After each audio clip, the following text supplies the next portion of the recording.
Hello বন্ধুরা, Dinesh auto centre YouTube চ্যানেলে সবাইকে স্বাগত জানাই। আজ আমাদের কাছে বাইক এসেছে সিডি ডিলাক্স। এই যে বাইক আছে, এই দেখো স্টার্ট করেছি, এর যে সাউন্ড আছে, অ্যাক্সেলেটার নিলে সাউন্ড আসছে, এই দেখো অ্যাক্সেলেটার নিচ্ছি, এই যে সাউন্ড আসছে দেখো।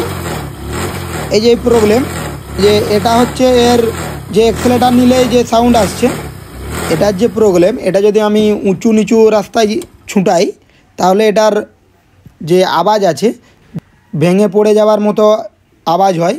আর যে পিছনের ব্রেক মারলে যদি বাইকটা একটু স্পিডে থাকে তাহলে স্লিপ করে, যে পিছনের চাকার ব্রেক মারলে যে পিছনের চাকা খুলে বেরিয়ে যাচ্ছে মনে হয়।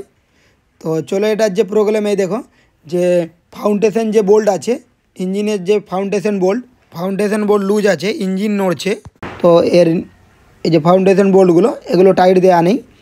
এই যে তলার যে বোল্ট আছে, যে দুটো বোল্ট থাকে, তো দুটো বোল্ট দেওয়া নেই।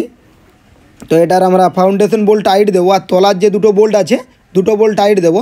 তো এই প্রবলেমটা শুধু সিডি ডিলাক্সে না, যে আরও যে অন্যান্য যে গাড়ি আছে, তো যদি এরকম প্রবলেম হয় তাহলে ইঞ্জিনের যে ফাউন্ডেশন বোল্ট থাকে, ফাউন্ডেশন বোল্ট চেক করলেই ফাউন্ডেশন বোল্ট লুজ থাকলে এই প্রবলেমগুলো হয়ে থাকে।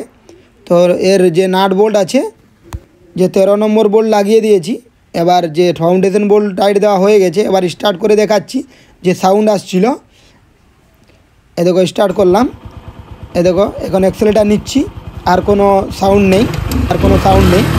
এর যে ফাউন্ডেশন বোল্ট লুজ ছিল, আর কোনো সাউন্ড নেই।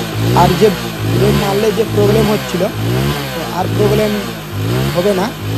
আর যে বাম্পারে যে প্রবলেম হচ্ছিল, যে আওয়াজ করছিল, বাম্পারে আওয়াজ করবে না। এর যে ফাউন্ডেশন বোল্ট ছিল তার কারণে এই প্রবলেম হচ্ছিল। তো ভিডিওটা এই পর্যন্তই। পরের ভিডিও দেখার জন্য চ্যানেলটির সাথে জুড়ে থাকুন।